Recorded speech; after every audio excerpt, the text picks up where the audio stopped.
There's so many people that overcomplicate this process.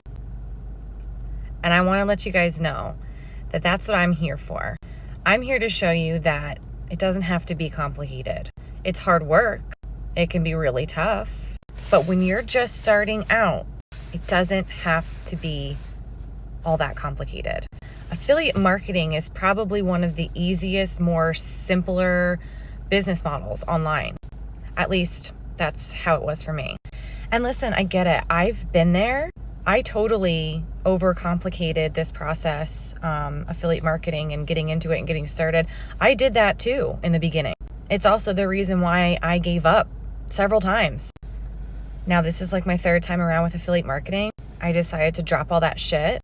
I stopped overlooking it all, and I really just focused on being consistent. Didn't worry about the techie stuff yet. You guys can do